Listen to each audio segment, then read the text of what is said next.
नमस्कार, देश दुनिया की तमाम बड़ी खबरों में आप सभी का स्वागत है। मैं हूं आपके साथ दीपिका चांगेड़। खबरों की शुरुआत करेंगे उससे पहले एक नजर हेडलाइंस की ओर।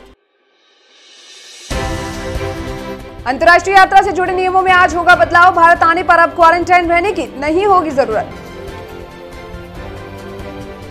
अनन्या पांडे से आज फिर होगी पूछताछ। आर्यन ड्रग्स केस में एनसीबी को मिले संदिग्ध लेन देन के सबूत। अनन्या से पूछे जाएंगे इनसे जुड़े कई सवाल।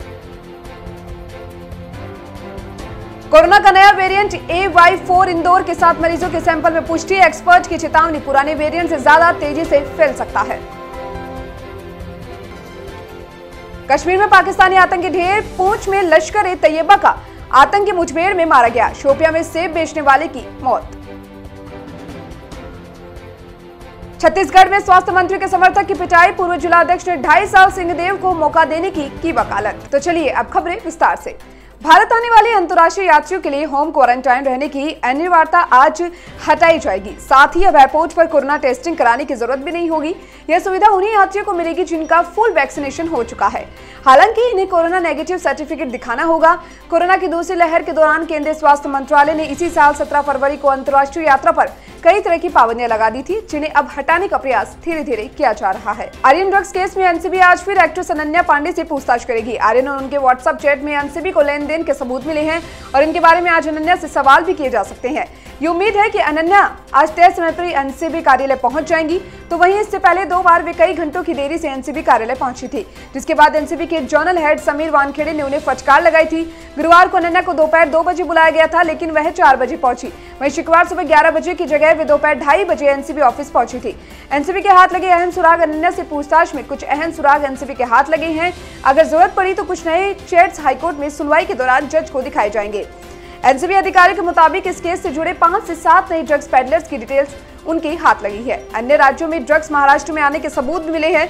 अनन्या के मोबाइल और लैपटॉप का फॉरेंसिक एनालिसिस भी यहां पर किया जा रहा है। इंदौर में कोरोना के डेल्टा वेरिएंट का नया रूप AY4 मिला है। 7 मरीजों के सैंपल की जीनोम सीक्वेंसिंग में यह वेरिएंट सामने आया है। हालांकि इस वेरिएंट को लेकर फिलहाल दुनिया भर में रिसर्च चल रही है।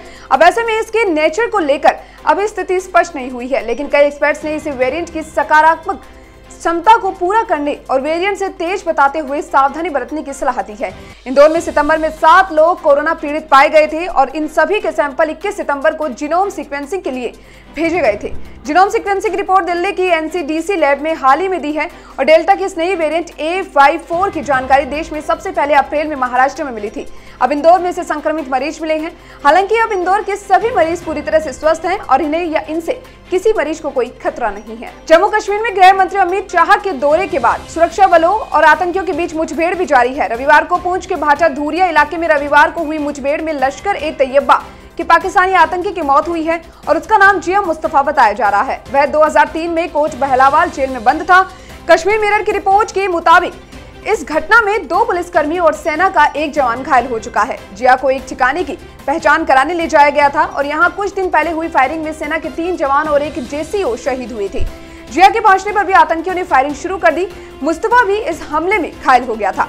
फायरिंग के कारण उसे समय पर अस्पताल नहीं ले जाया जा सका और उसकी मौत हो गई। छत्तीसगढ़ में कांग्रेस पार्टी में चल रहा सत्ता का टकराव कार्यकर्ताओं के बीच मारपीट तक पहुंच गया है। रविवार को जसपुर जिले में कार्यकर्ता सम्मेलन के दौरान ही स्वास्थ्य मंत्री TS सिंहदेव समर्थक एक नेता के साथ धक्का मुक्की हो गई।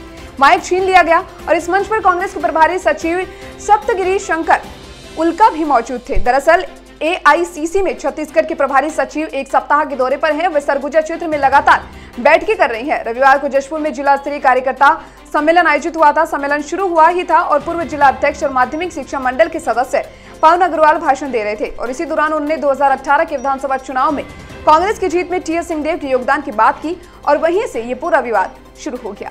देश दुनिया की खबरों में फिलहाल इतना ही और तमाम खबरों में बने रहने के लिए आप देखते रहिए मरुधर बुलेटिन। नमस्कार।